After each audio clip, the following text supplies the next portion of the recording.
Hey everybody, welcome. Thanks for joining us here tonight. I'm Eric Johnson. I'm Skip's sidekick for tonight. You know, in another year, we'd be gathered together in Heritage Hall, and I would be the guy right about now encouraging you to silence your cell phones. Well, this year, our phones aren't muted. We are muted. This is another Zoom. And this one's a webinar, and there's probably a couple things that you need to know that are going to come in handy here a little later. One is the chat. I know it's been great to see folks and hello, kind of chatting and welcoming on the way in. We're going to use that a little bit now and maybe a little bit later as well. So why don't you try that out if you might. So you'll find there's a button kind of down at the bottom of your screen if you're using a computer down here for chat. If it's a tablet or a phone, if you tap it up top right, there's 3 dots up there. And I got a question for you in there. You know, we're not in Heritage Hall. Where are you right now? And the way I think about that, if you'd like to answer it, go ahead and throw an answer there in the chat. You know, you could answer that physically. I am in my office. This is my office in Alexandria. You could answer that metaphorically. This is the night before the longest night of the year of 2020. You could answer that both metaphorically and physically. For my example, I'm in my office, which is perilously close to Dunkin' Donuts. Anyway, while you're going and typing that, a couple of other things there. Again, since this is sort of, we're doing this webinar style for now, which means, you know, everybody's kind of quiet. You can raise your hand to call on whatever. The chat's a really super good way to work on this. If you have any official questions, you know, about like Santa Claus, interpretation of the major Jesus birth narratives, or the UPS delivery deadlines, put those in QA. There we will put our top experts on answering those in an official way for you. All right, we're seeing, I know somebody's in Brooklyn. I saw that earlier. On the couch, yes. Living room sofa in front of the fire. I am kind of jealous. Joe's fire was great. It sounds awesome. I can't feel the warmth from up here in my office. I don't know. By the fireplace, you guys go. Very good, very good. The dining room, Lancaster, Minneapolis. All right. Fairlington, Phoenix. Hey, welcome everybody here. Thanks for all of those. Oh, and one last thing. We're here, you know, we are pushing the limits of amateur Zoom theatrics. And you know, the second rule of Zoom is that Zoom never zooms exactly as one expects. We shall do our best We have practiced, but we'll try. And now the man whose reading selections warm our holiday hearts, Skip B. Are you there, Skip? Yeah, I'm here. Boy, you are a pretty good Ed McMahon there, Eric. Eric McMahon, maybe you are. Sidekick that you call yourself. Skip, where are you right now? Well, can't you tell? I'm in Buckingham Palace, for crying out loud. Buckingham Palace, London, England. Okay. Yeah, yeah. Okay, so I got to ask one other question. The first rule of Zoom. Second rule of Zoom is nothing really goes quite as you expect. First rule of Zoom. Do you know the first rule of Zoom, Skip? No, I was going to ask you. You mentioned the second. Come on, give me first the rule of Zoom. And here's my question for you, back at you. First rule of Zoom: sweatpants. Sweatpants. Already I'm failing. Buckingham Palace, can one wear sweatpants when one Zooms in Buckingham Palace? That is my very important question. I don't know, but I can tell you the Queen is wonderful. She seems to be very tolerant of certainly of me. She served me tea. She offered me corgi animal crackers. But I'm going to tell you, if you ever run into her, whatever you do, don't ask her what she thinks of The Crown on TV. Pretty sensitive.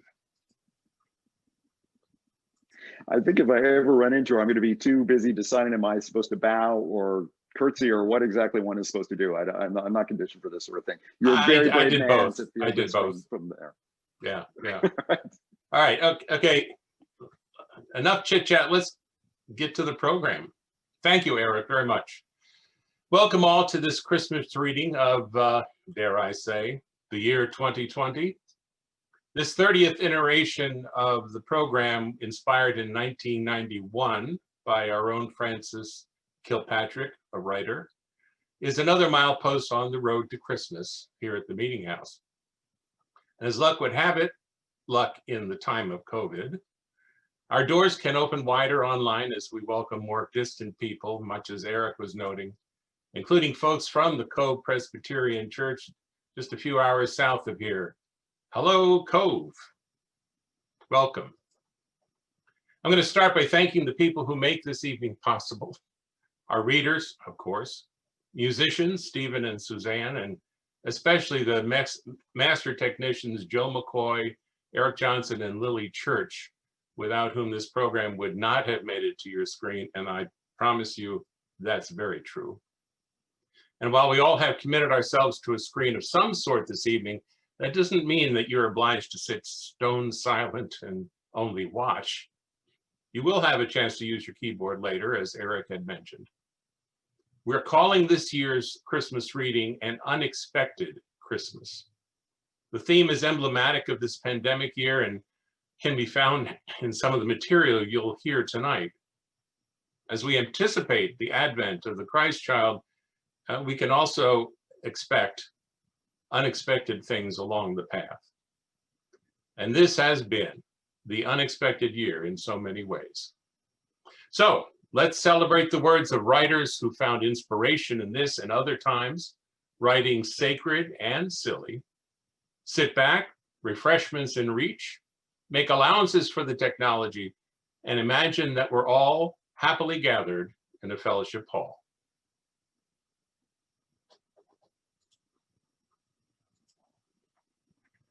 As is our custom, we start with the telling of the Nativity.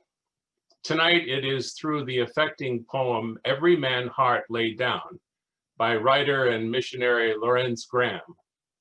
Graham was one of the first African-American authors to write books for and about children and their universal experiences.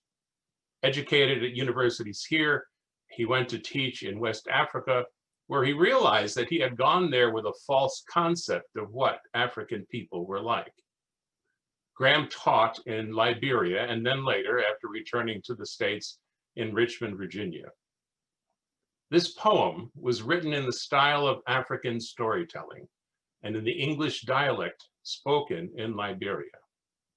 If it's helpful, you will hear the term palaver, as in talk or discuss, vex, as in angry, and pican, the reference to Christ.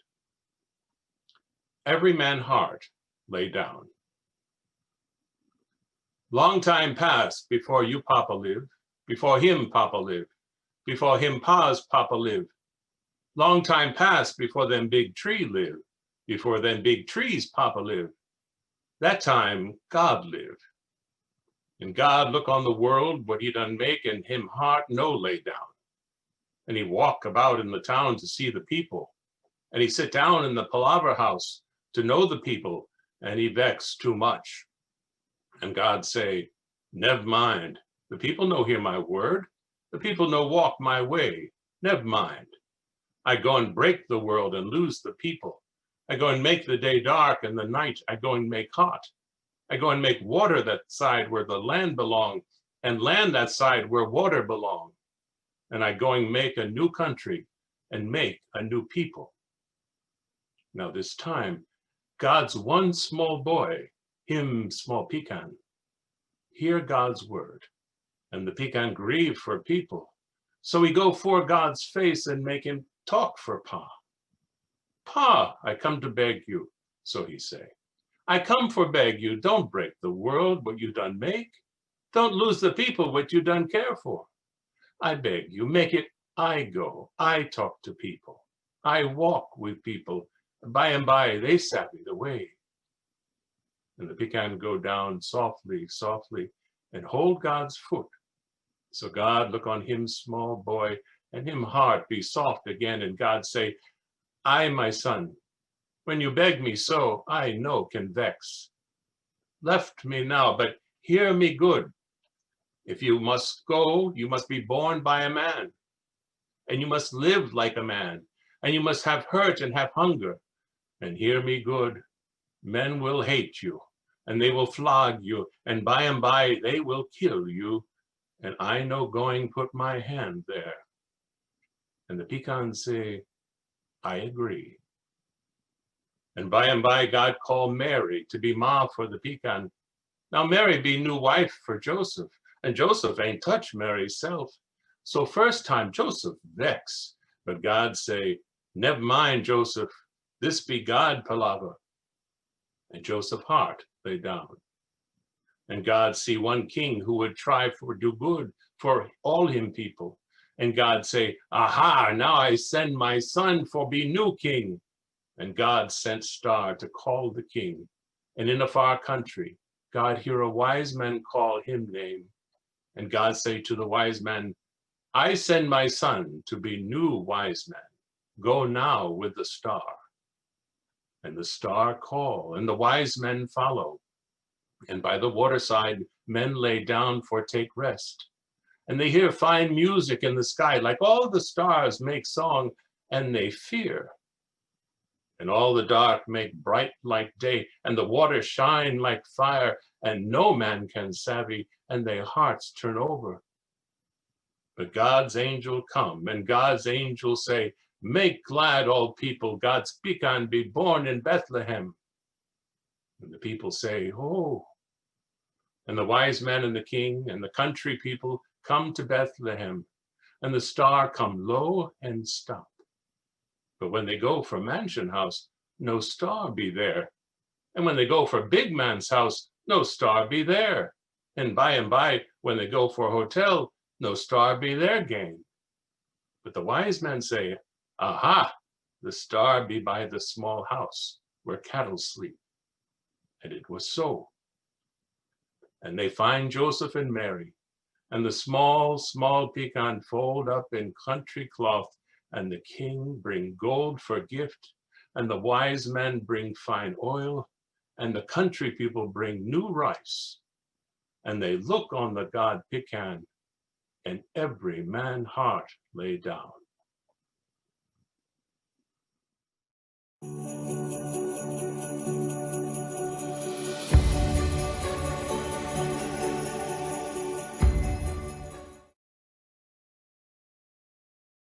I'm Mary McElveen, and I'm going to be reading a poem of mine written, as you might expect, during the pandemic. And if you didn't expect it, you will know as soon as I start reading. It's called Hard Times. A hard time we've had of it, March to December, beleaguered by rampant plague, distracted leadership, lies, and unbelief, trust dying on the airwaves.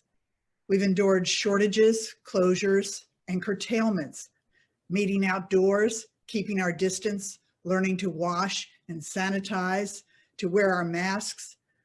We know more than we ever wanted to about ventilators and hospital beds and refrigerated truck morgues, positivity rates and grim statistics, graphs full of spikes that never seem to flatten, but continue to eternity. We're not counting fires and floods, riots and hurricanes, political machinations, storms and accusations, marchers and violence by and toward police, the signs and shouts and terrors that prowl the edges of our dreams. We are frightened. A hard time, a hard year of struggling through, of prayer and despair, of impatience and boredom, of missing friends and family, of sickness and death and apprehension, of worry and fear and anxiety that brings us at last to Christmas. Peace on earth, goodwill to men. Can there ever be peace again? Where is the joy, the goodwill? Can we come together, at least to pray, at least to worship the one who saw us as we are and said yes, who saw us as salvageable, who determined he would save us? We survey our world and it is hard to see why he might think us worth the effort. And yet he comes. Soon he comes. Prince of Peace, Lord of Hope, God of forgiveness. Whether we deserve it or not, he comes. His time is here. His time is now. And so is ours, our time to hope, our time to forgive ourselves and each other. Emmanuel, God with us. Come, let us adore him.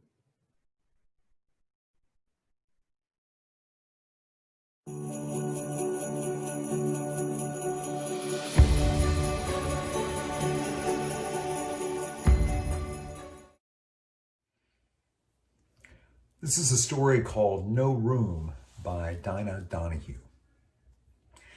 For years now, whenever Christmas pageants are talked about in a certain little town in the Midwest, someone is sure to mention the name of Wallace Perling. Wally was 9 that year and in the 2nd grade, although he should have been in the 4th. He was big and awkward, slow in movement and mind. Still, Wally was well liked by the other children in his class, all of whom were smaller than he. He was always a helpful boy, willing and smiling, and the natural protector of the younger children. Wally fancied the idea of being a shepherd in a Christmas pageant that year, but Miss Lombard assigned him to a more important role. After all, she reasoned, the innkeeper did not have too many lines, and Wally's size would make his refusal of lodging to Joseph more forceful. And so, the usual large partisan audience gathered for the town's yearly extravaganza of crooks and creches of beards, crowns, halos, and a whole stage full of squeaky voices. No one on stage or off was more caught up in the magic of the night than Wallace Perling. The time came when Joseph appeared, slowly, tenderly guiding Mary to the door of the inn. Joseph knocked hard on the wooden door set into its painted backdrop. Wally, the innkeeper, was there, waiting. "What do you want?" Wally said, swinging the door open with a brusque gesture. "We seek lodging." "Seek it elsewhere." Wally spoke vigorously. "The inn is filled." "Sir, we have asked everywhere in vain. We have traveled far and are very weary." "There is no room in this inn for you." Wally looked properly stern. "Please, good innkeeper, this is my wife, Mary. She is heavy with child and needs a place to rest. Surely you must have some small corner for her. She is so tired." And now, for the first time, the innkeeper relaxed his stiff stance and he looked down at Mary. And with that, there was a long pause, long enough to make the audience a bit tense with embarrassment. "No, be gone," the prompter whispered from the wings. "No," repeated Wally automatically. "Be gone." Joseph sadly placed his arm around Mary, and Mary laid her head upon her husband's shoulder, and the two of them started to move away. The innkeeper did not return inside his inn, however. Wally stood there in the doorway, watching the forlorn couple. His mouth was open, his brow creased with concern, his eyes filling unmistakably with tears. Then, suddenly, this Christmas pageant became different from all the others. "Don't go, Joseph," Wally called out. "Bring Mary back." And Wallace Perling's face brightened with a big smile. "You can have my room." Now, some people thought the pageant had been ruined, and yet many, many others considered it the most Christmas of all Christmas pageants they had ever seen.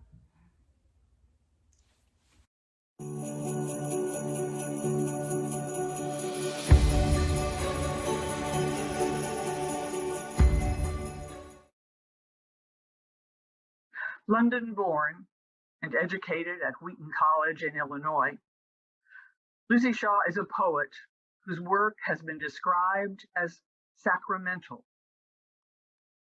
Her theology is readily evident in this poem, written as an Advent gift to her friends and family. A poem that reminds us that the starlight that surrounds the manger also reflects the cross that lies ahead. Mary's Song by Lucy Shaw. Blue homespun and the bend of my breast keep warm this small, hot, naked star fallen to my arms. Rest, you who have had so far to come. Now, nearness satisfies the body of God sweetly. Quiet he lies, whose vigor hurled a universe. He sleeps, whose eyelids have not closed before. His breath, so slight it might be no breath at all, once ruffled the dark deeps to sprout a world. Charmed by doves' voices, the whisper of straw, he dreams, hearing no music from his other spheres. Breath, mouth, ears, eyes. He is curtailed, who overflowed all the skies, all the years.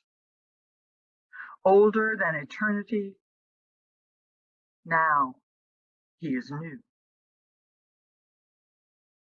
Now native to earth, as I am, nailed to my poor planet, caught that I might be freed, blind in my womb that my darkness might be ended, brought to this birth for me to be newborn, and for him to see me mended. I must see him torn.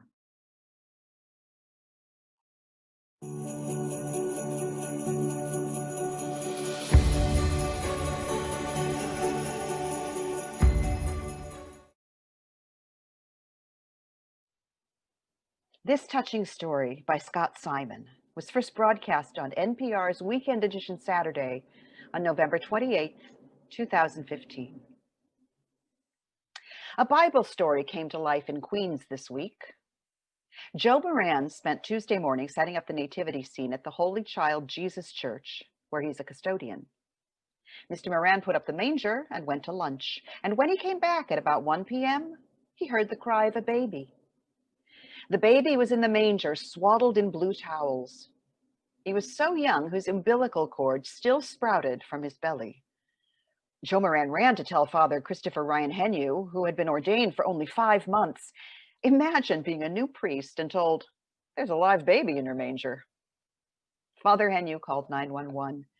The baby boy was brought to Jamaica Hospital, where he was weighed just over 5 pounds and found to be healthy. Surveillance video reportedly shows a young woman enter the church with a baby in her arms, but leave without a child.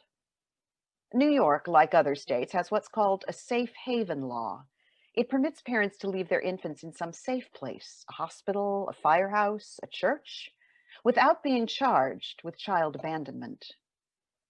It opens a door in the law for parents who may feel burdened, overwhelmed, or unable to take care of their child to safely leave them with some confidence they will be found, cared for, and eventually taken in by another family. Father Henue says he feels only love for the mother. A church is a home for those in need, he told the New York Times. And she felt in this stable, a place where Jesus will find his home, a home for her child. He says families in the parish have already asked to adopt the baby. They feel that he was left in the parish and should stay in the parish, he told the New York Post. The Queens District Attorney says the woman who left her child in the manger has been located and interviewed. She apparently returned to the church the next day to see if her baby had been found. She will not be charged. Bible stories stay compelling over centuries because they show people who struggle to do something good. Jacob wrestles with God. Sarah laughs at him. Jonah runs away from God and gets swallowed by a whale. Moses, the baby boy left by a river, doubts God and can't enter the promised land, even though he's delivered his people from slavery. This week, the love of a mother who felt she couldn't care for her child led her to bring him someplace safe and warm. And he was found by people who will, who already do, love him. My goodness. Wow. You know, part of this and part of so many of these stories of nativity and how this is played out again and again, you know, on this fourth Sunday of Advent, preparedness is such a part of it. And I guess we've got some questions for you about that preparedness. This is a poll. You can participate. We're going to get a little more scientific as the night goes on here, but for now, love to know how you're feeling right now about your holiday preparedness. I don't expect a live baby is going to show up in your manger, but one never knows. Leave that up here for a couple of minutes. Here. Very good, very good. And we'll share the results of these here after a couple of more readings. It's looking pretty good out there, I will say. Skip, what do we got coming up next here? Well, next we're going to hear from Gwen Mays. I don't know if this was an interesting story because I found in the 2011 Advent Meditations booklet that we produced a piece that was done by Gwen Mays, but Gwen Mays wasn't a current member of the congregation, and but sure enough, some members knew where Gwen had gone. She had gone to Annapolis, and in fact is a member of Annapolis Pres, and so I contacted Gwen, asked her if she could read for us, and I was referring to her. There he is. He's not disembodied after all. Anyway, I talked with Gwen about her piece, which was called Look for the Unexpected Christmas. And she was more than willing to read it, which I was very grateful for. She's updated it a bit. But anyway, this is Gwen is our next guest here. I can't wait. So let's start that up. Let's crank that out.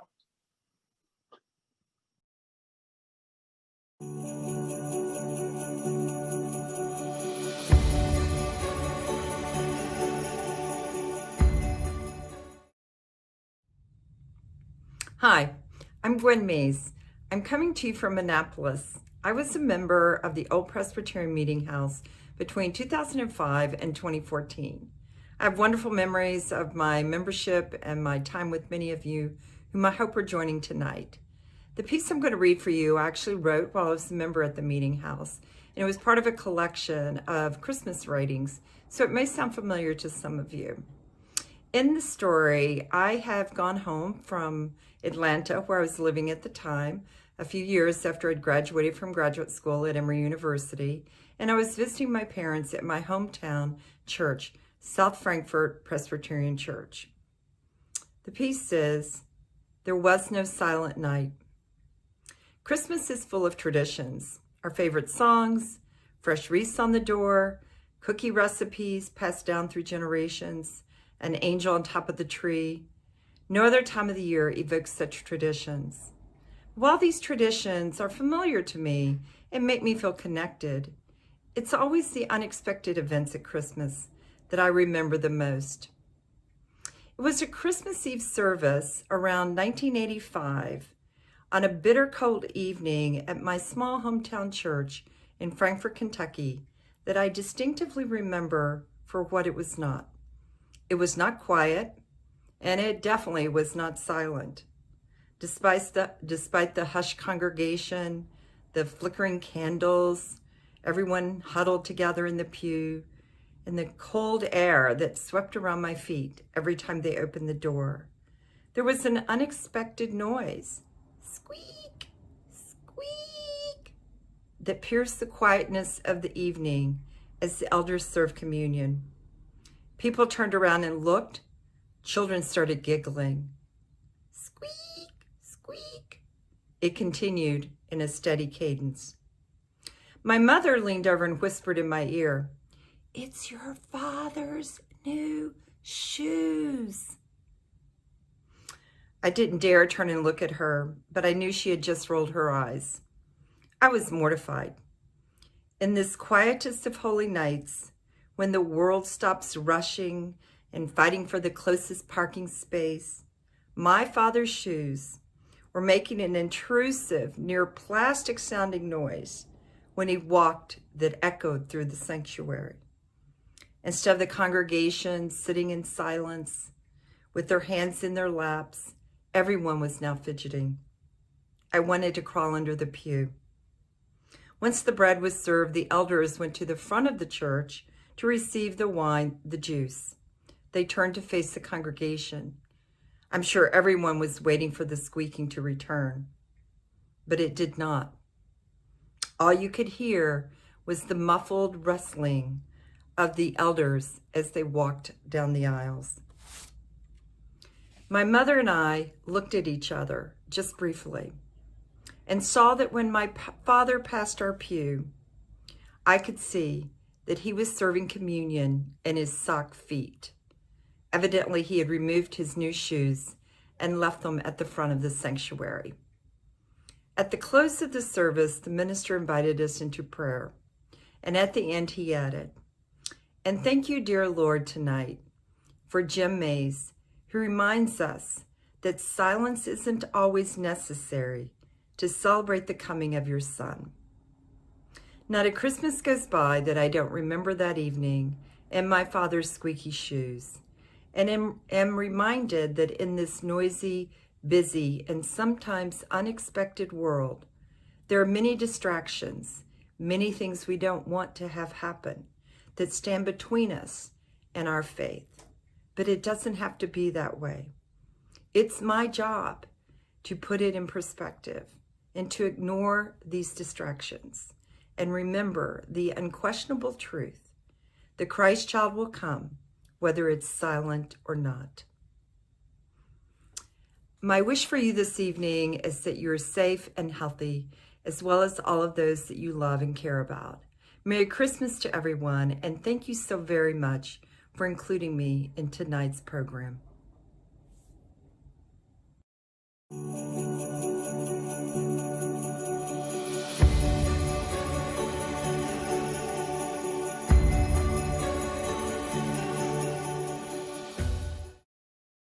I want to read to you today two poems by Ogden Nash. As many of you know, Ogden Nash was a 20th century American poet who lived most of his life in Baltimore and who was known primarily for humorous light verse. But he did write some poems in support of children's causes, like this one he wrote in 1942 for the Children's Aid Society of Maryland, an organization he once headed. This is entitled Poem for the Children's Aid Society of Maryland. Christmas is coming, the geese are getting fat, but how about the children? Have you taken thought of that? What about the little boy that lives down the lane, ragged in the snowstorm, whistling in the rain? What about the little girl the other side of town? There's no one she can run to, and her world is falling down. Dead father, drunken father, father gone away, sick mother, no mother. Think of them today. These are the lost ones, little ones alone. These too are Maryland. These are our own. Christmas is coming, and shall they be dismayed?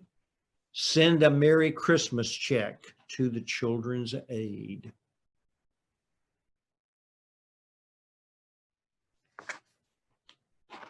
Serious as that poem was, however, Ogden Nash was never above poking a little fun at various holidays, including Christmas, and once said, people can't concentrate properly on blowing other people to pieces if their minds are poisoned by thoughts suitable to the 25th of December. Merry Christmas, nearly everybody. This poem is called Scrooge Rides Again, and it's an excerpt of that poem written in 1960. Backward, turn backward, O time, you old ghoul. Make me a child again just for one Yule. Reverse, and it please you, the flow of the river. Let me be a receiver instead of a giver. Tuck me cozily into a wee trundle bed as visions of sugar plums dance through my head, which would be a superior substitute for the seasonal nightmare of yore and Dior. Please provide for this Christmas alternate symbols to replace Lord and Taylor and Macy's and Gimbel's. Christmas is past or a goulash of memory. Saxy and Schwartzy and Hammacher Schlimmer. I can name the great musical bees without qualms, paying homage to Bach and Beethoven and Brahms. It's the charge account bees that ruin my rest, such as Bergdorf and Bonwit and Bendel and Best. While hard on their heels like a menacing zombie treads the shadowy figure they call Abercrombie. And if Tiffany's not on this roster extensive, well, even my nightmares don't run that expensive. Oh my goodness. All I have to say, those shoes. I also have to say that we seem to prefer our holiday preparedness decently and in good order. By far, cool, confident, and nearly complete is definitely the winner here in our polls. I have to say, though, that I'm glad, and I did not vote, but I might have voted for our stores open pandemic Christmas Eve. I'm glad we've got some folks on my side for this one. See you in a little bit.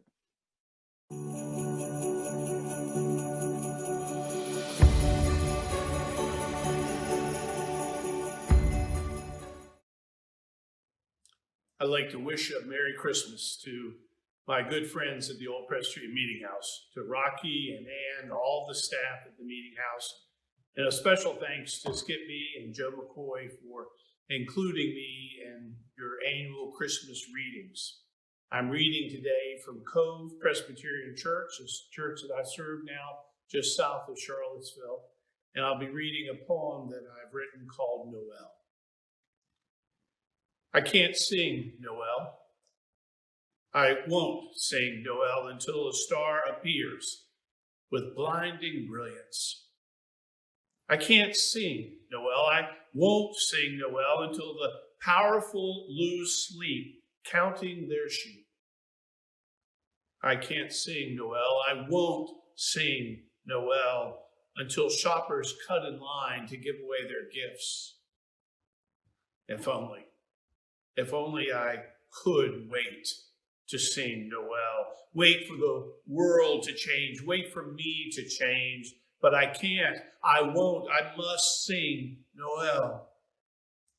For the light shines even in dismal darkness. Choirs sing over the din of Christmas chatter. Hearts yearn for a blessed babe.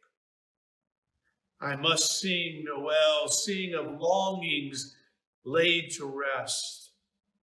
Sing of a king who thought he fooled the wise. I must sing Noel until everyone knows the song, until we sing nothing else. I must sing Noel until I am on pitch with the angels.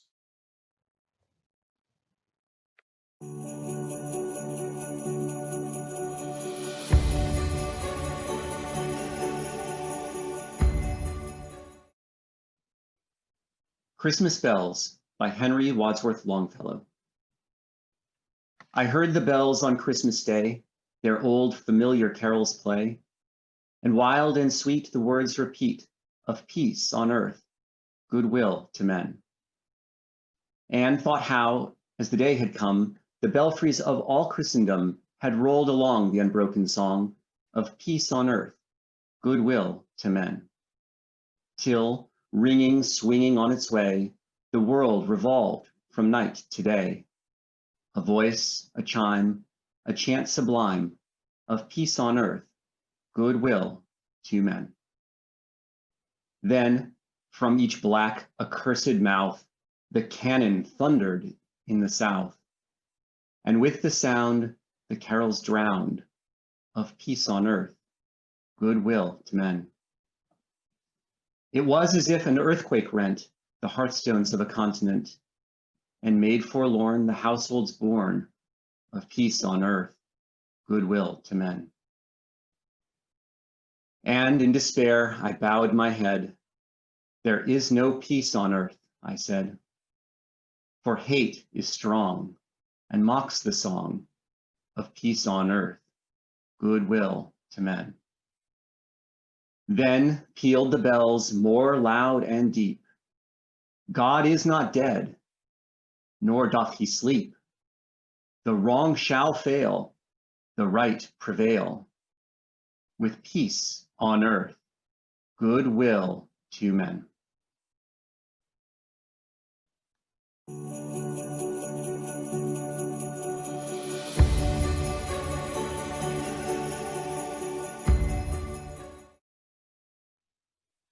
I'm going to be reading a poem by Maya Angelou called Amazing Peace. At the end of the poem, I will be inviting you to say the word peace with me. Thunder rumbles in the mountain passes and lightning rattles the eaves of our houses. Floodwaters await us in our avenues. Snow falls upon snow to avalanche over unprotected villages. The sky slips low and gray and threatening. We question ourselves, What have we done to so affront nature? We worry God. Are you there? Are you there really? Does the covenant you made with us still hold? Into this climate of fear and apprehension, Christmas enters, streaming lights of joy, ringing bells of hope, and singing carols of forgiveness high up in the bright air. The world is encouraged to come away from rancor, come the way of friendship. It is the glad season. Thunder ebbs to silence and lightning sleeps quietly in the corner. Floodwaters recede into memory. Snow becomes a yielding cushion to aid us as we make our way to higher ground. Hope is born again in the faces of children. It rides on the shoulders of our aged as they walk into their sunsets. Hope spreads around the earth, brightening all things, even hate, which crouches breeding in dark corridors. In our joy, we think we hear a whisper. At first, it is too soft, then only half heard. We listen carefully as it gathers strength. We hear a sweetness. The word is peace. It is loud now. It is louder, louder than the explosion of bombs. We tremble at the sound. We are thrilled by its presence. It is what we have hungered for, not just the absence of war, but true peace, a harmony of spirit, a comfort of courtesies, security for our beloveds and their beloveds. We clap hands and welcome the peace of Christmas. We beckon this good season to wait a while with us. We, Baptist and Buddhist, Methodist and Muslim, say, come, peace. Come and fill us and our world with your majesty. We, the Jew and the Jainist, the Catholic and the Confucian, implore you to stay a while with us so we may learn by your shimmering light how to look beyond complexion and see community. It is Christmas time, a halting of hate time. On this platform of peace, we can create a language to translate ourselves to ourselves and to each other. At this holy instant, we celebrate the birth of Jesus Christ into the great religions of the world. We jubilate the precious advent of trust. We shout with glorious tongues the coming of hope. All the earth's tribes loosen their voices to celebrate the promise of peace. We, angels and mortals, believers and non-believers, look heavenward and speak the word aloud, peace. We look at our world and speak the word aloud, peace. We look at each other, then into ourselves, and we say without shyness or apology or hesitation, peace, my brother, peace, my sister, peace, my soul.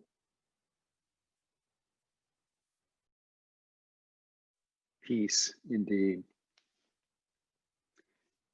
With a little bit of science, we have a very, very important polling question for you now. This is so critical. This is so critical that we have even changed the rules of polling. We will accept multiple answers from you because this question may not have a single answer, or it may not be possible to give it one alone. What is your favorite Christmas special? You may pick more than one. Skip, this is the one I'm most sad not to be able to vote in. I can understand that.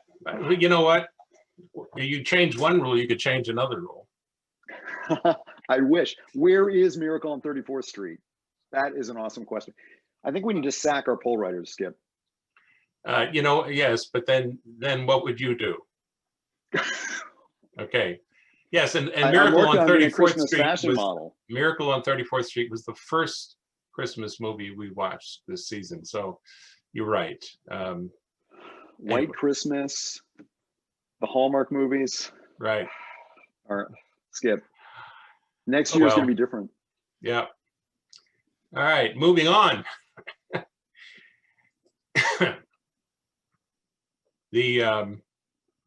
We're going to be doing The Night After Christmas.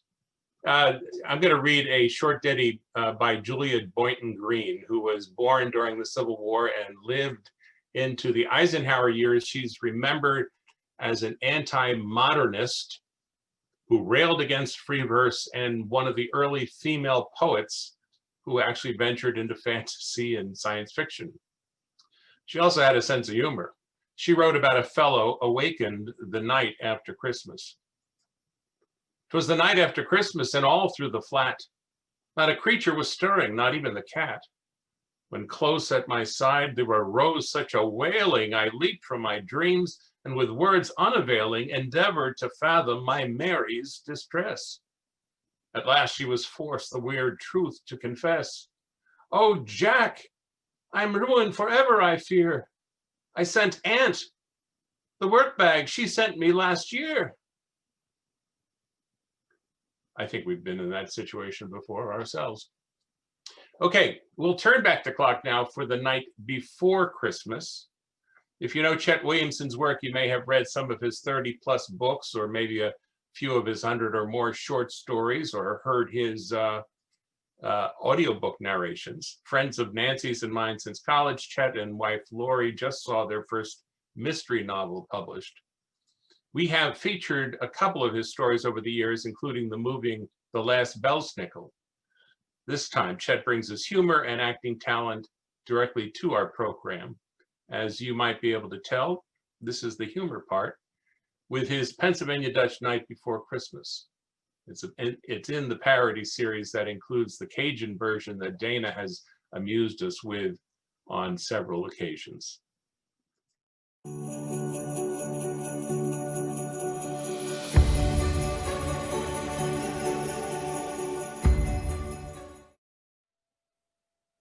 Hi, I'm Chet Williamson, and I'm really happy to be here with all of you. The Pennsylvania Dutch Night Before Christmas is something that I wrote for my wife. We live in the Pennsylvania Dutch area, Lancaster County of Pennsylvania, and we have a lot of Pennsylvania Dutch people here. In fact, I'm related to some of them, and some of my grandparents talked this way, used this dialect. So I wanted to sort of honor them in the Pennsylvania Dutch in this look at the Pennsylvania Dutch version, and the Belsnickel, who is a very strict and stern Santa Claus figure. This is the Pennsylvania Dutch Night Before Christmas. It was night before Christmas, and all over the farm nothing was schusslich, no cause for alarm. The socks were all hung by the chimney just so, with the hopes they get filled up from ankle to toe. The nicksnuts is schnoozing without any sound. In their heads, clear toy candy's been dancing around. And Mama and me, well, we out in the lights, crawled under the covers and snuggled up tight. Then from the outside, we heard something fierce that made open our eyeballs and rattled our ears. There was crashing and banging, and could it be true? Did our ears deceive us? Or was that a moo? Then off to the window we ran in the dark, kicked the dog accidental. He started to bark. Then we looked through the window, coming in through the gate. It wasn't one moor we saw. It was 8. 4 cows and 4 steers. They were harnessed somehow and were dragging behind them an old-fashioned plow. And there, just behind it, as sour as a pickle, was a fella we knew had to be the Belsnickel. He wiggled that plow to keep going on course. I think he'd done better if he'd had a horse. So dopplich and slow those 8 dummers did run, And he growled and he grumbled and he yelled at each one. Now Jakey, now Becky, now Rachel, Josiah, on Minnow, on Sarah, Esther, Obadiah, and watch where you're going. There's nothing unwiser than stamping your hoofs into stray fertilizer. They got through the barnyard without any hitch, and the bell snickle grumbled and raised a big switch. Climb up on that roof now, and you make it snappy. You don't want to make me no more unhappy. March down on that trellis, then to the porch roof, and don't get no ivy vines caught in your hoof. I'll get awful griselick if you make me fall. So clamber up, clamber up, clamber up all. Like the chickens all look when to fly they are trying, or the mess kids are making when shoes they are tying. So clumsy they climbed, up an inch with each moo.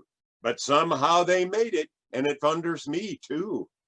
And then in a twinkle we heard on the roof each cow that was rooching round, stamping his hoof. The cracks of the roof timbers filled all our ears, 'cause it just wasn't built for 4 cows and 4 steers.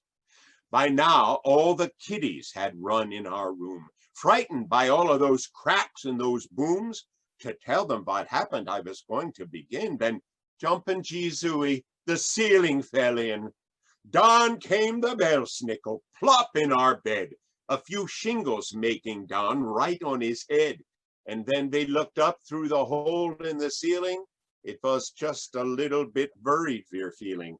For there overhead was that 8 head of cattle, still stomping so hard that it made the walls rattle. We felt as if we'd all been cursed and were hexed, and that cows would fall down into our bedroom next. But they on the roof stayed, and I wiped away sweat, then looked at that scary old bell snickle yet. He had got to his feet and was brushing his breeches, holding his sack and using his switches. He was dressed all in black from his toes to his hat, and he frowned and said, "Hey, what are you looking at? Ain't you never seen no bell snickle before?" Well, I had, but the others had come through the door. His beard was all strublick, as white as snowfall, and his belly so skinny it nearly was all. I couldn't help thinking that this crabby guy could use a few dumplings and shoe-fly pie. His eyes, they looked angry, but though they seemed wild, then he looked at the kiddies, he just sort of smiled. Then he wiped it away, like he'd made a mistake. Or for him some schnitz und Nepp Mama should make. Then he asked all the kiddies, "Have you been bad or sweet? If it's good that you've been, then I'll give you a treat. But if you've been bad, then I'll warm your breeches with one of my special bad kitty switches." They said they'd been good and were telling the truth. Still he glowered at Amos, he grimaced at Ruth, he frowned on at Abner, who just kind of grinned. And the bell snickle leaned down and tickled his chin. Ah, crabby I might seem, but don't you forget, I ain't never had to spank one kitty yet. It just must be something around in the air makes the kitties act better at this time of year. So his switches he dropped, and he opened his sack, and he handed out oranges, yo-yos, and jacks, a dolly for Ruth, and a wood horse for Amos. We laughed as we watched him, and who could blame us? Then finally he gave to Abner a teddy. With that final gift to leave he was ready, but he said as he crawled over shingles and sticks, "I'll send over Stoltzfus your broke roof to fix." Then he chumped the hole through up to his wading plow, and he yelled to his livestock, "Get going, and now, down to the ground and without no complaint, until we get done and the houses all ain't." They sprung off the roof to the yard way below, where they got stuck in near 40 inches of snow. And that bell snickle yelled, brushing snow off his head, "Merry Christmas to all! Now just go back to bed." And a Merry Christmas to all of you, and be good, because the bell snickle is watching. And I know, and I would have done a much better job of writing poll questions. Here's what we got. It's a Wonderful Life coming in. This one's close though, all right? So It's a Wonderful Life coming in second there. Charlie Brown Christmas, A Christmas Carol. A Christmas Carol is really tricky because there's about 87 different versions of that one, so I don't know. I do have one question for y'all. Skip, you're gonna have to explain this to me. Is Frozen a Christmas movie? It got votes. Yeah, well, someone put the question up, you know, put the option there. Well, Miracle there's on snow. 34th Street. There's Miracle on snow. 34th Street. There's snow, There's and snow. I'm sure Disney came up with a Christmas version, short version of Frozen. You don't miss those opportunities when you're at Disney. It never bothered me anyway, Skip. That's right. Okay, we move on.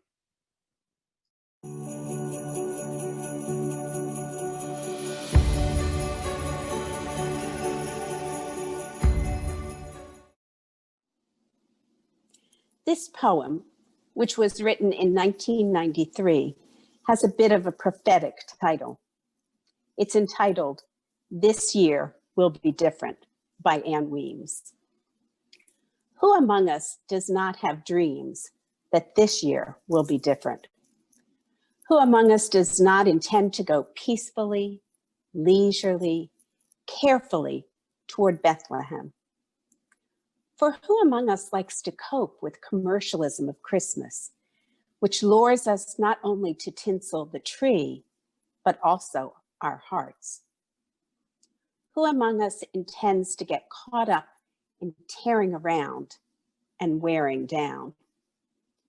Who among us does not long for gifts that give love, shopping in serenity, cards and presents sent off early, long evenings by the fireside with those we love, the trimming devoid of any arguing about who's hanging what where, the aroma of cinnamon and nutmeg mingling with the pine scent of the tree, and carols playing gently over our idyllic scene, and the children cheerfully talking about giving instead of getting.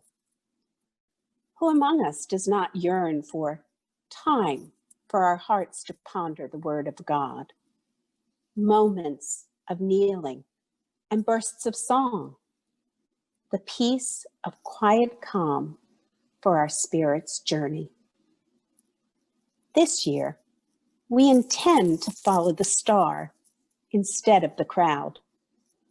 But of course, we always do intend the best. And sometimes best intentions tend to get the better of us. This year, when we find ourselves off the path again, and we invariably will, let's not add another stress to our Advent days, that of trying to do Christmas correctly. Instead, let's approach the birth of our Lord with joyful abandon.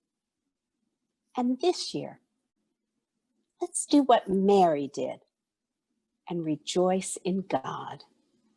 Let's do what Joseph did and listen to our dreams. Let's do what the wise men did and go to worship. Let's do what the shepherds did and praise and glorify God for all we've seen and heard. As for the Advent frantic pace, we don't have time for that. We'll be too busy singing. This year will be different.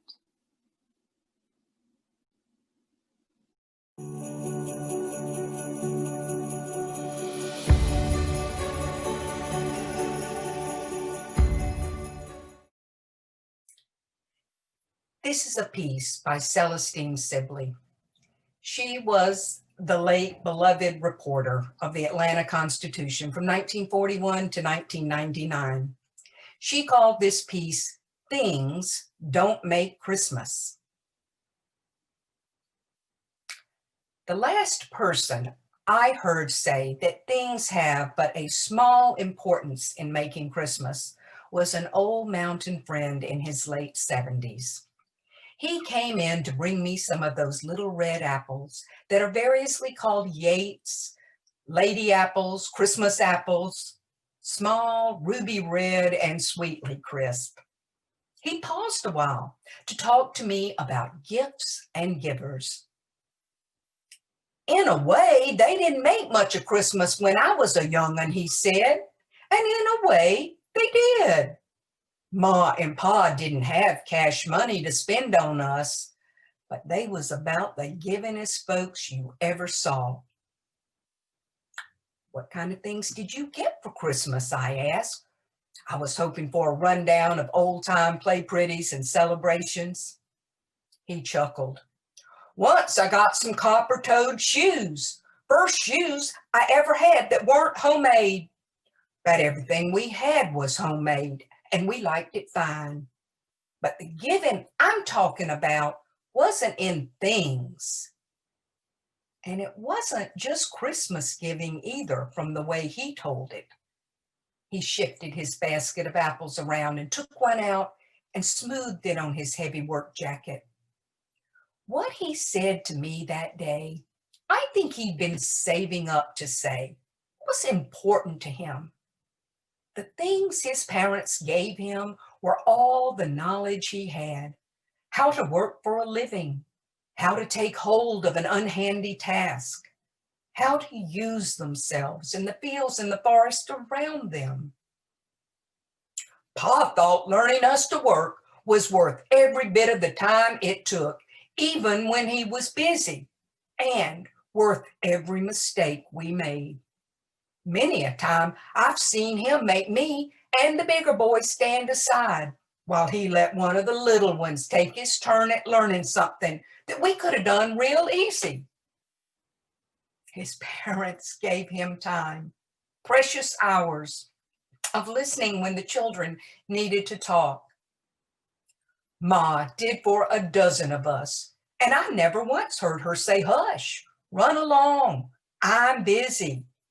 She'd stand there with her hands in the dough and listen bug-eyed to any fool thing that we wanted to tell. His parents gave him gaiety, fiddle tunes and ballads, and a joy in the natural world around him. They gave him religion, and they gave him a vision.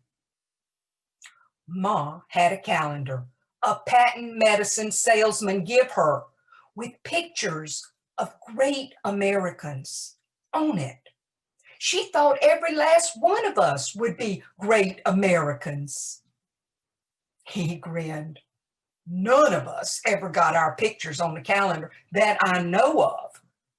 But I had a sister that's a missionary, 3 brothers that are preachers, and one that's a doctor. And you, I asked? I plant trees, he said with dignity. Ma thought real well of that.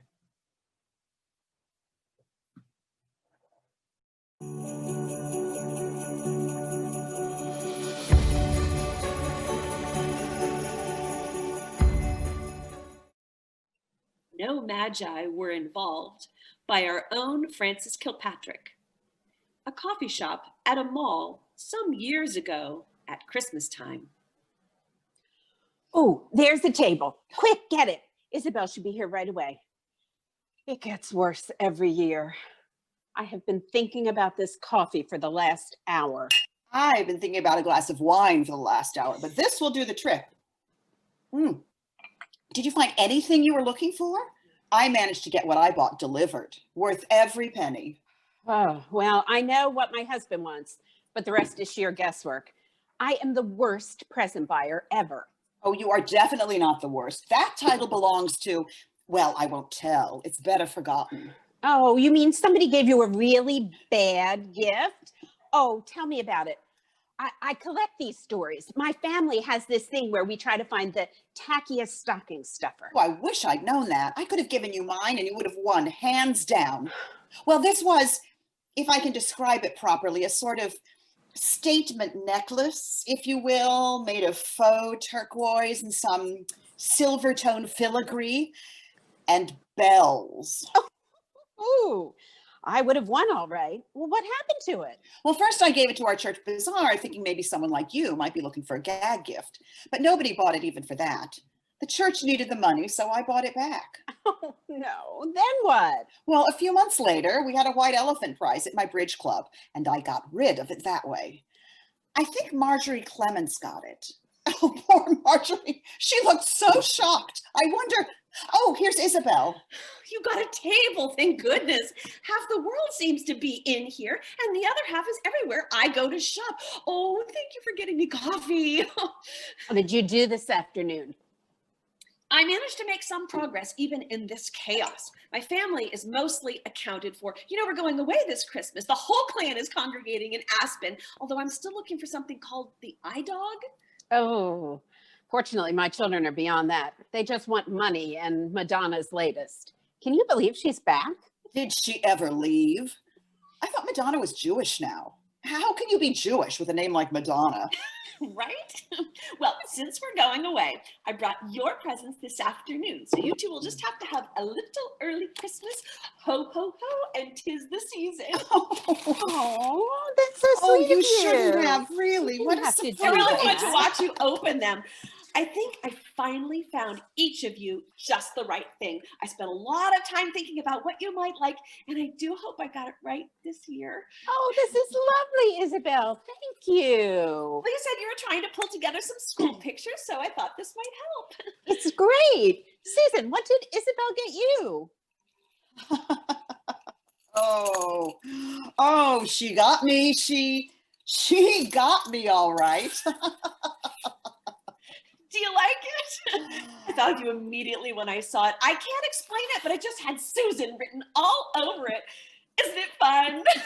Fun. Oh, yes. And bells. Oh, Isabel, my dear, you shouldn't have. You really shouldn't have. Oh, 'tis the season.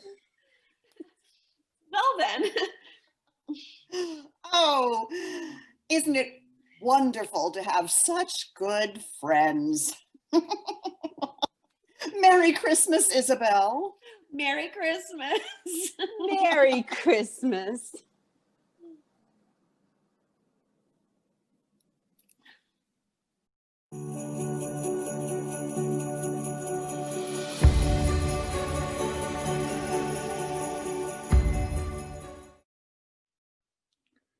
This is a piece from The Good News from North Haven. Michael Lindvall was a Presbyterian pastor at Brick Presbyterian Church in New York City until he retired about 3 years ago. Annie and the kids and I have come at last to be at home in this little town once unknown and unimaginable to us. Even so, that honeymoon between the pastor and congregation is long since past, as witnessed by events that began to unfold the Sunday before Thanksgiving. In coffee hour after the worship service, a taciturn, silver-haired pillar of the congregation named Angus McDowell informed me that his son Larry and Larry's wife Sherry, who live in Spokane, Washington, would be visiting for the Thanksgiving weekend. Sherry, it seems, had just presented the McDowell clan with a son named, believe it or not, Angus Larry. However, Angus informed me they were planning on calling him Skip, which name Skip's grandfather spat disdainfully out of his mouth. Since they were going to be in town, and since Sherry's folks just live in Mankato, and since this was going to be a big reunion, they wanted me to do the baby, as Angus put it, next Sunday. I got Angus out of coffee hour and into my study for an informal discussion about the integrity of the sacrament of baptism, which is what I assumed he meant by doing the baby. I asked Angus about Larry and Sherry's church affiliation in Spokane, explaining that it was best for a child to be baptized in the church where he would be raised. It seems, though, that they had not yet settled on a church that they liked, though they'd been there 9 years. I talked about the importance of the parents' commitment to the faith and the fact that they are asked to make some rather sweeping and deep promises in the course of it all. Angus soon caught my drift. Larry and Sherry ought to find a church home out in Spokane and have Skip baptized there. Angus listened to all this in a rather dignified and formal silence. He offered no response, much less argument. He simply rose without a word, shook my hand, and thanked me for my time. Fool that I was, I thought that the matter was settled. Angus is an elder of the church and one of that dwindling breed of courtly, gentle, but inflexibly stiff patriarchs of the church. In my experience, they seem to wear nothing but blue, dark serge suits, a sort of uniform identifying them as members of an army in defense of the status quo. True to his type, after Angus left my office, he simply spoke with all the members of the board about a special meeting to approve the baptism of Angus Larry. They had the meeting, asked me to please stop by, and voted 9-0 in favor of the baptism. So on the morning of the Sunday after Thanksgiving, we did little Angus Larry. This congregation has an odd little baptismal custom. The pastor, I was gently informed when we first came here, always asks, "Who stands with this child?" And then the whole extended family of the little one rises and remains standing for the ceremony. So Angus Larry in my arms, I asked, "Who stands with this child?" And up stood Angus in his blue serge suit and his wife Minnie and Sherry's folks from Mankato and a couple of cousins. After church, everybody rushed home to turkey leftovers, and I went back into the sanctuary to turn off the lights. A middle-aged woman, dressed Salvation Army style, was sitting in the front pew with a black plastic purse in her lap. I knew her as someone who always sat in the very last pew, as close to a door as possible, but I did not know her name. She seemed at a loss for words and was hesitant about looking at me for very long. She finally said her name was Mildred Corey and commented as to how lovely the baptism was. After another long pause, she said that her daughter Tina had just had a baby and, well, the baby ought to be baptized, shouldn't it? I suggested that Tina and her husband should call me and we would discuss the appropriateness of baptism. Mildred hesitated again, and then, catching and holding my eyes for the first time, said, "Tina's got no husband. Tina's just 18 and she was confirmed in this church 4 years ago. She used to come out for the senior high fellowship, but then she had started to see this older boy out of high school." She hesitated for a moment, gathered her courage, and then let the rest of the story tumble out fearlessly. "Then she got pregnant and decided to keep the baby, and she wants to have it baptized here in her own church. But she's nervous to come talk to you, Reverend. She's named the baby James, Jimmy." I said that I would bring the request to the church board for approval. When the matter came up at the meeting, there was a moot question or two about why in the world Tina Corey was keeping the baby. I had started to explain what everybody already knew, namely that Tina was a member of the church, an unwed mother, and that I didn't know who the father was. They all knew who the father was, of course. This is a small town. The father was young Jimmy Hawthorne, who had recently chosen a career in his nation's armed forces and was now completing basic training at Fort Bragg. A few questions were asked as to whether we could be certain that Tina would stick to the commitment she was making in having her child baptized. The Angus Larry affair had set me in a feisty mood, and I remarked that she and little Jimmy were, after all, right here in town where we could give them support. I did not have to say, "and not in Spokane." They all thought it. The real problem was the picture of the baptism that we all had in our heads. Tina, pimples on her chin, little Jimmy in her arms, big Jimmy long fled to North Carolina, and Mildred Corey, the only one who would stand when the question was asked. It hurt to think of it, but they approved it, of course. The baptism was scheduled for the last Sunday in Advent. The church was full, as it always is, the Sunday before Christmas. The rumored snow had not yet come, though the sky was heavy with it. After the sermon, the elder who was to assist me in the baptism stood up beside me at the baptismal font and read the words I had written out on a 3x5 card. "Tina Corey presents her son for baptism." Down the aisle she came, nervously, briskly, smiling at me only, shaking slightly with the month-long Jimmy in her arms, a blue pacifier stuck in his mouth. The scene hurt, all right, every bit as much as we knew it would. So young this mother was, and so alone.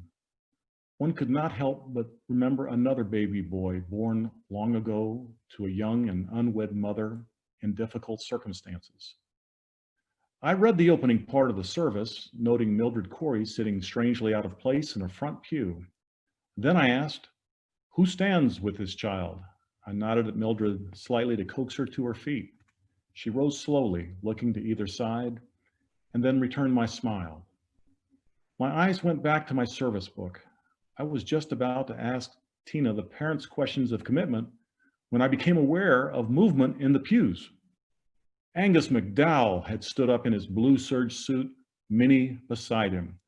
Then a couple of other elders stood up. Then the sixth grade Sunday school teacher stood up. Then a new young couple in church. And soon, before my incredulous eyes, the whole church was standing up with little Jimmy. Tina was crying, of course, and Mildred Corey was holding on to the pew in front of her as though she was standing on the deck of a ship rolling in a great wind, which, in a way, she was. The unexpectedness of this departure from the routine at first disquieted, but then quieted us all, even little Jimmy. Every eye was on that child, who was for a moment everybody's baby. I broke my gaze and looked to the congregation to let them know I was about to offer the baptismal prayer. I noticed Angus straining to see Jimmy from 3 pews back. The old man was looking into the infant face with an open-mouthed smile that surely remembered his own baby, now a grown man with a baby of his own. The scripture reading that morning had been some verses from 1 John. See what great love the Father has given us that we should be called children of God. No man has ever seen God. If we love one another, God abides in us and his love is perfected in us. There is no fear in love, but perfect love casts out fear. In that baptism, those old words came alive. They were clothed in flesh and everybody saw it. Thank you, Dana. For the last year and a half, we've been blessed by the musical talents of Stephen and Suzanne Seeger. You saw Stephen at the start of the program playing the piano. Suzanne, a professional vocalist and member of our choir, has graced many a concert and opera stage, winning awards and recognition. With the pandemic fully underway, Suzanne and Stephen entertain people nightly in their 30 Days of Music online offerings. Find them through their websites, on Facebook and on YouTube. And here's Suzanne now sing the timeless poetry of Richard Hutchins, Jesus Christ, the Apple Tree.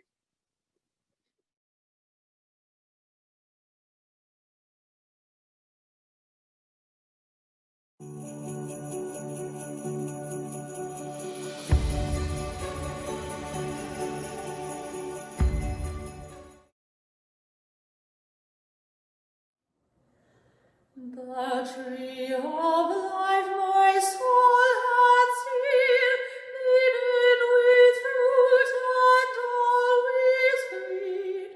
The tree of life my soul hath seen, laden with fruit and always green.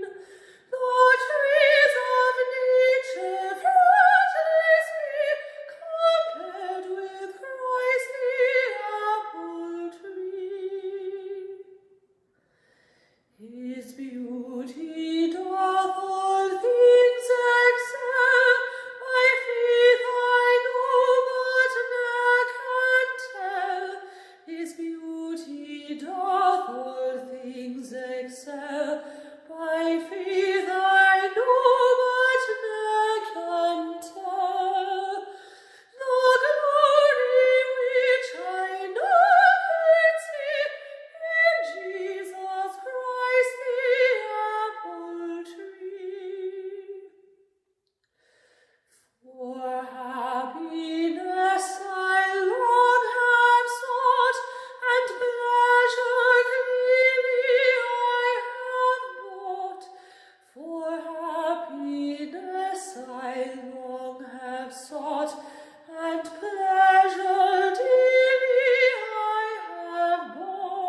I'm weary with my former toil.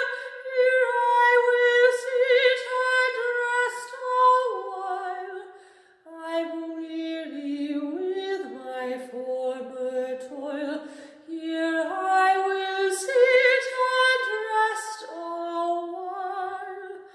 Under the shadow of Jesus Christ, the apple tree. This fruit doth make my soul to thrive. It keeps my dying faith alive. This fruit doth make my soul to thrive. It keeps my dying faith alive. Which makes my soul in haste to be with Jesus Christ, the apple tree.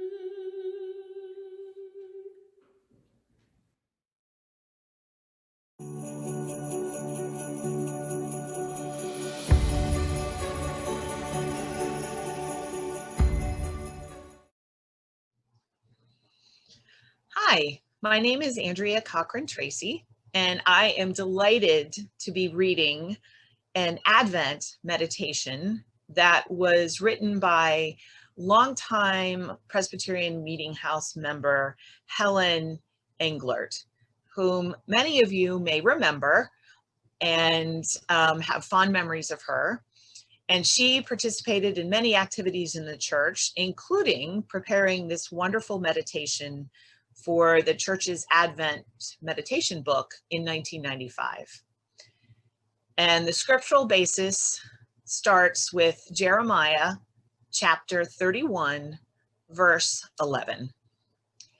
For the Lord has ransomed Jacob and has redeemed him from hands too strong for him. It was sad duty recently to go home and bury my Aunt Jean, who I thought to be the end of my father's generation. To my surprise, cousins were there who both remembered my father and shared memories of their grandfather, my great-grandfather, Pa Calloway, a beloved figure in all of their lives.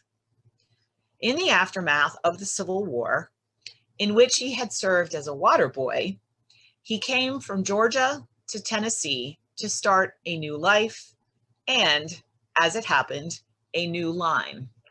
He built a farmhouse, which still stands, and with his lovely wife, Elizabeth, raised 6 daughters, whose descendants have gone on to full and interesting, sometimes distinctive lives, both here and around the globe.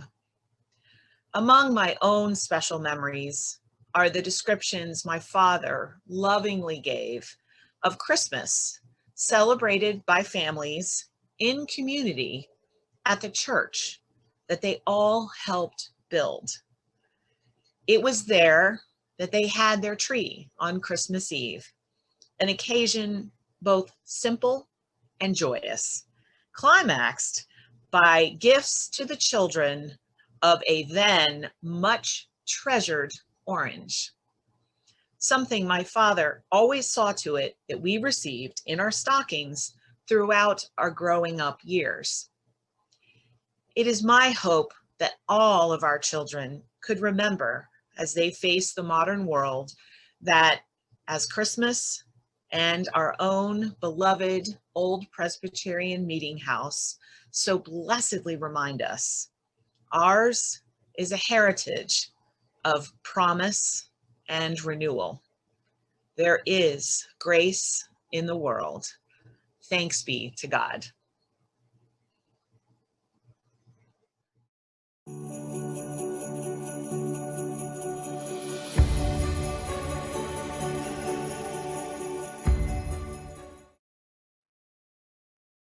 Father Walter Burkhardt was a Jesuit priest known primarily for his emphasis on social justice.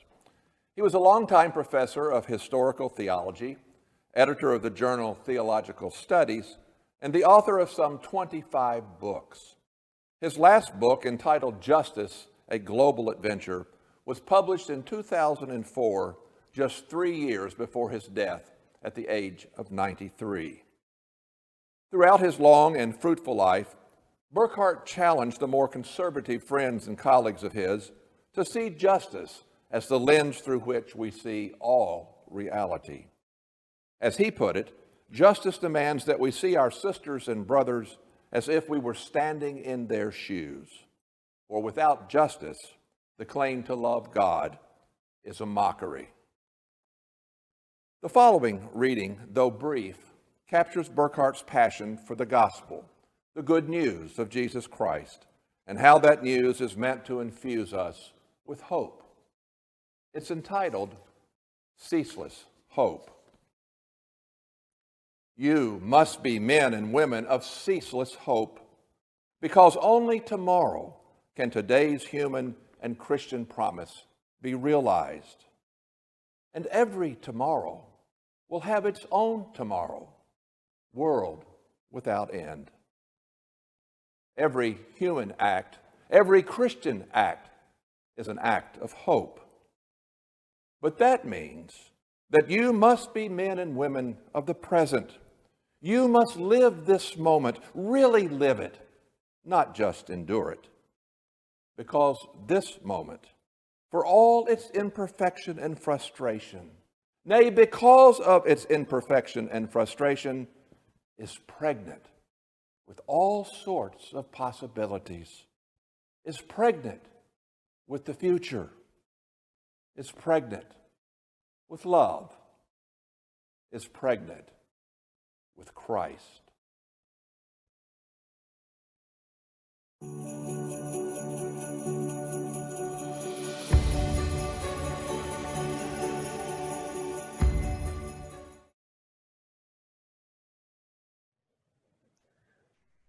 My poem is What Remains.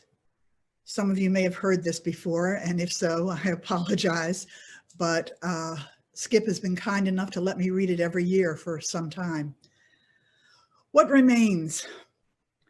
After the hoopla, the cards and the lists and the shopping, the anguish of choosing gifts for all and sundry, after the baking and parties and eggnog, the cookies and candy, and the well-documented visits to Santa, after tree and lights and music, the midnight magic of a darkened church with its candles and carols and greetings, after the perfect storm of people, paper, tape, and tags that we call Christmas is finally done, when the last child falls asleep sticky-mouthed and cranky from too much of everything, when the last airport shuttle has departed and the final car abandons the driveway, when the guest room is empty and the boxes crushed for recycling, and the last strand of ribbon trails out of the trash can, when the tree lies dead and exhausted at the curb for pickup, its ornaments boxed and stored,